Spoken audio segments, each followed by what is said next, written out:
வணக்கம் நேர்களே, உணவே அமிர்தம் நிகழ்ச்சிக்கு உங்களை வரவேற்கின்றோம். உடலுக்கு கேடு விளைவிக்காமல் பாரம்பரிய முறைப்படி தயாரிக்கக்கூடிய ஊறுகாய் வகைகளை இந்த வாரம் முழுக்கவே நம்ம பார்த்துட்டு வந்துட்டு இருக்கோம்.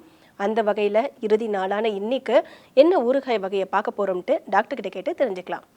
வணக்கம் டாக்டர். வணக்கம் டாக்டர், நம்ம பொதுவாகவே ஊறுகாய் அப்படின்னாலே காய் தான் அப்படிங்கிறது தெரியும். ஆனாலும் சில கடைகளை நம்ம பார்க்கும்போது புளிச்சக்கீரை ஒரு ஊறுகாய் மாதிரி கொடுக்குறாங்க.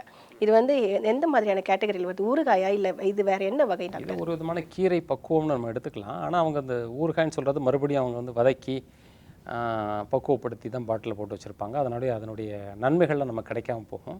ஆனால் கீரையை பக்குவப்படுத்தக்கூடிய ஒரு முறை அப்படிங்கிறது வேறு ஒன்று இருந்தது. அது தவணப்பொடின்னு பேர். தவணப்பொடி அப்படிங்கிறத பொறுத்த வரைக்கும் சில விதமான கீரைகள், அப்புறம் இந்த புளிப்புக்காக சேரக்கூடிய நெல்லி வற்றல், இதெல்லாம் போட்டு நல்லா இடிப்பாங்க. ஒரு உரலில் போட்டு இடிச்சுக்கிட்டே இருக்கும்போது எவ்வளோ தூரம் இடிக்கணும் அப்படின்னாச்சுன்னா, அதில் கீரைகளில் இருக்கக்கூடிய இலைகளில் இருக்கக்கூடிய நீர்த்துவம் முழுவதும் போகிற வரைக்கும் இடிச்சுக்கிட்டே இருப்பாங்க. அந்த இடித்து பக்குவப்படுத்தி ஒரு பாட்டிலில் போட்டு வச்சுக்குவாங்க. அதுக்கு பேர் தவணப்பொடின்னு பேர். இதுதான் இருக்கே தவிர கீரை ஊறுகாய்ன்னு நம்ம சொல்லக்கூடாது, தப்பு. ஊறுகாய் அப்படின்னாலே நல்ல உண்ணக்கூடிய காய் வகைகளை நீண்ட நாள் கெட்டுப்போகாதபடி பக்குவப்படுத்தி வைக்கக்கூடிய ஒரு முறை தான் ஊறுகாயின்னு பேர். டாக்டர், இப்போ நகரத்தில் நிறைய பேர் அப்பார்ட்மெண்ட்டில் இருக்காங்க. அப்படி இருக்கும்போது அந்த ஊறுகாய் இயற்கையாக பக்குவப்படுத்தும் போது பால்கனி அந்த மாதிரி இடத்துல எல்லாம் வைக்கிறாங்க. அதனால சீக்கிரமாக கெட்டு போயிடாதா? இல்லை அந்த ஊறுகாய் கெட்டு போகாமல் இருக்கிறதுக்கு என்ன மாதிரி பண்ணணும்? பொதுவாக இந்த காய்கள் எல்லாமே பக்குவப்படுத்துறதுக்கு அப்படிங்கிறது உப்பில் இருக்கக்கூடிய தன்மை தான் அது பக்குவப்படுத்துது. ரெண்டாவது சூரிய ஒளி. இந்த ஊறுகாய் அப்படிங்கிறதுக்கு ரொம்ப முக்கியமான 2 தேவை அப்படிங்கிறது உப்பும் சூரிய ஒளியும் தான். இது முழுமையாக பக்குவமாகி அந்த காய் பக்குவப்பட்டு நம்ம உண்ணக்கூடிய அளவுக்கு பக்குவமானதுக்கு பின்னாடி தான் அதை பயன்படுத்த தொடங்கணும். அதுக்கப்புறம் தான் அதை நம்ம அடுக்கலையிலையோ உள்ளறையிலையோ வைக்கணும். அந்த முழுமையாக பக்குவமாகாமல் இருக்கும்போது சில விதமான மாற்றங்கள் நம்ம பார்க்க முடியும். அதில் கொஞ்சம் நீர் வர மாதிரி இருக்கும். உடனே எடுத்து நம்ம வெயிலில் வச்சிடணும். முழுமையாக பக்குவம் ஆயிடுச்சு அப்படின்னாச்சுன்னா அதில் நீர்த்துவம் வெளியில் வராது. அந்த நீர்த்துவத்துக்கும் கடினமாக காஞ்சு போகிறதுக்கும் இடைப்பட்ட நிலையில் கூழ்ம நிலைன்னு பேர், கொலாய்டல் ஸ்டேட். அந்த ஸ்டேட்டுக்கு அந்த ஊறுகாய் வந்துடும். அதுதான் சரியான பக்குவம் அடைஞ்ச நிலை. அதுக்கப்புறம் பூஞ்சனெல்லாம் வராது அதில்.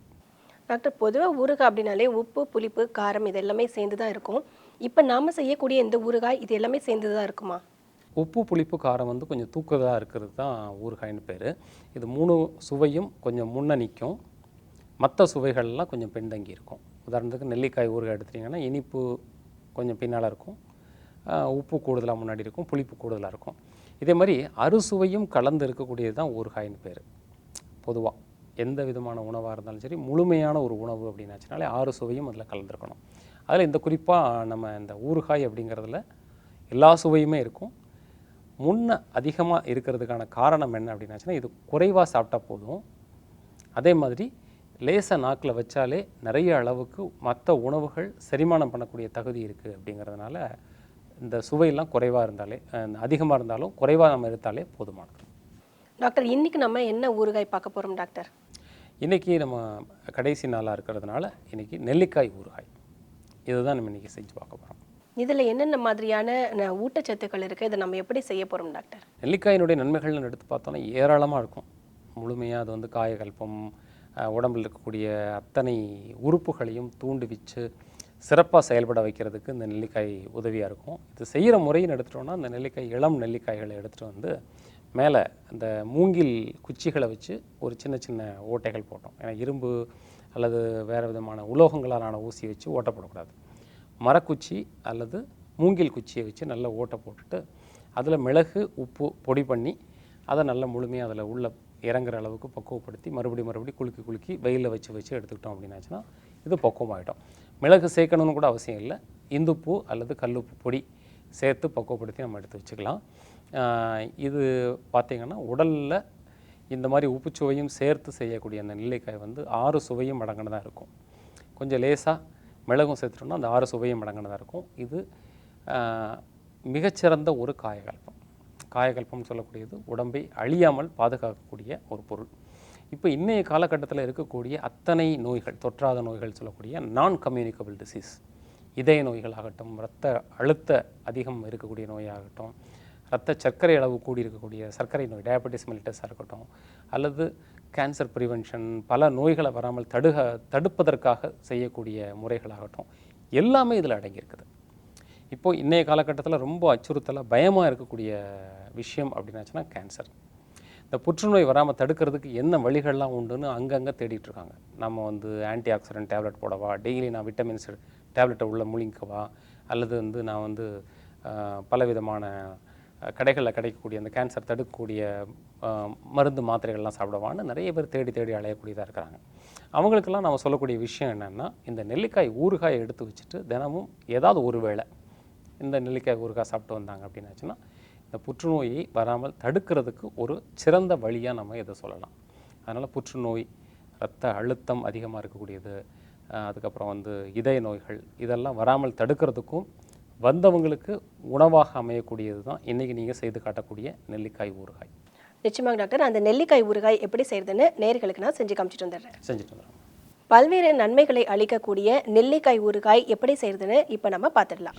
இந்த வாரம் முழுக்கவே உடலுக்கு கேடு விளைவிக்காம காய்களை இயற்கையான முறையில் நல்லா பக்குவப்படுத்தி ஊறுகாய் செய்துட்டு வந்துட்டு இருக்கோம். அந்த வகையில் இறுதி நாளான இன்னைக்கு நெல்லிக்காய் ஊறுகாய் எப்படி செய்யறதுன்னு நம்ம பார்க்க போகிறோம்.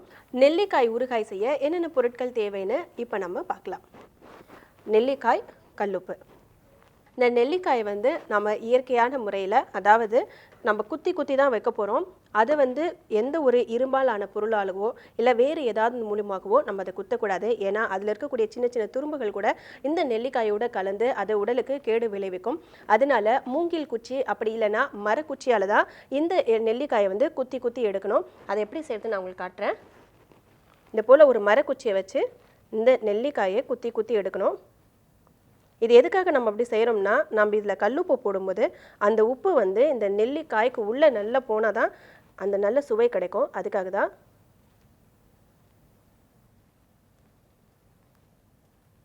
அந்த உப்பு வந்து நெல்லிக்காயில் சீராக பரவுற மாதிரி அந்த நம்ம போடக்கூடிய துளைகளும் சீரான இடைவெளியில் இருக்கணும். இந்த நெல்லிக்காயை நம்ம பயன்படுத்துறதுக்கு முன்னாடி நல்லா தண்ணியில் கழுவி தொடச்சி எடுத்து நிழலில் காய வச்சுட்டு அதுக்கப்புறமா தான் நம்ம ஊறுகாய் போட பயன்படுத்தணும். இப்போ நம்ம இதை எல்லாமே குத்தி வச்சுருக்கோம். இதில் இப்போது தேவையான அளவு உப்பு ஆட் பண்ணிக்கலாம்.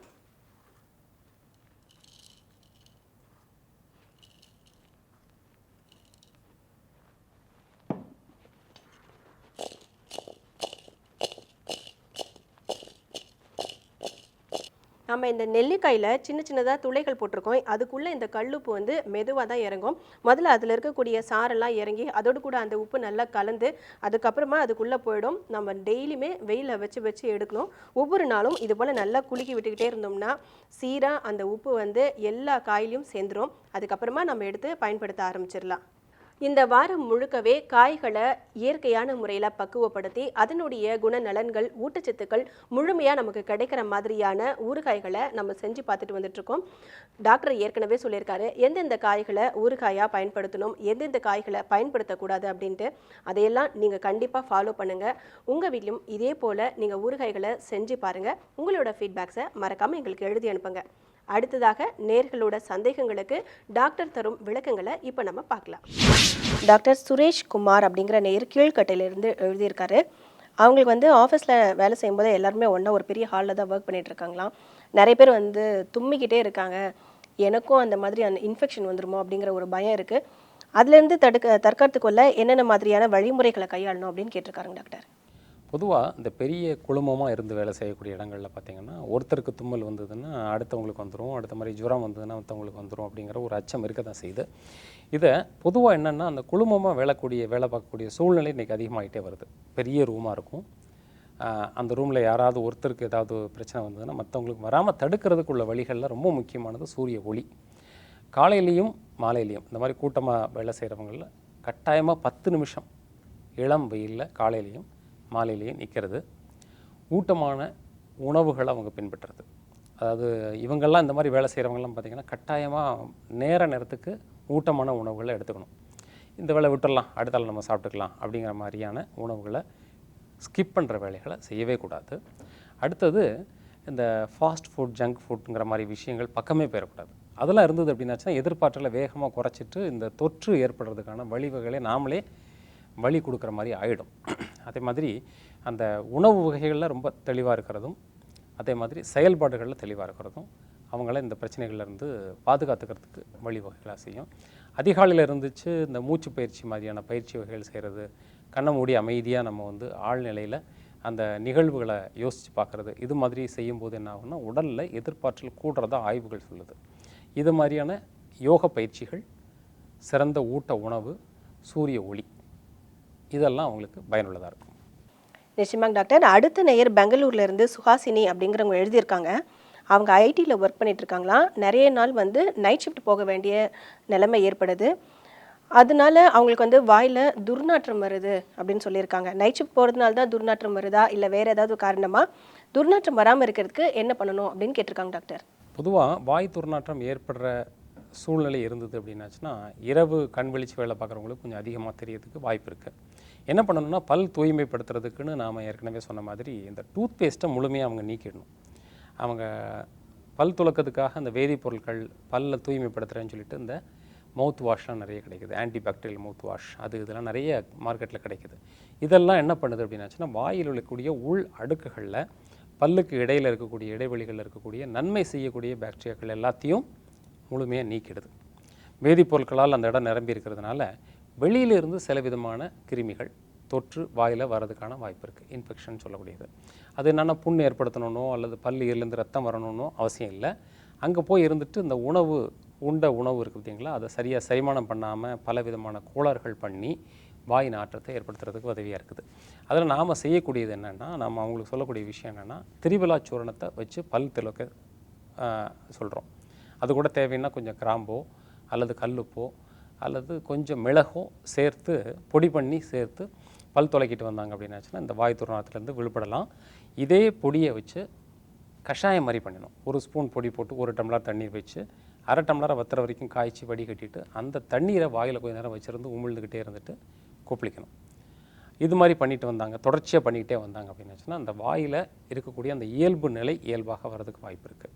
இந்த வேதிப்பொருட்களால் வரக்கூடிய பாதிப்புகள்லாம் முழுமையாக நீங்கி வாய் உள் அடுக்குகள், தொண்டை, வயிறு பகுதியெல்லாம் சீரணம் மண்டலம் இதெல்லாம் சீராகிறதுனால இந்த வாய் துர்நாற்றத்திலிருந்து விடுபடுறதுக்கு ஒரு வாய்ப்பாக இருக்கும்.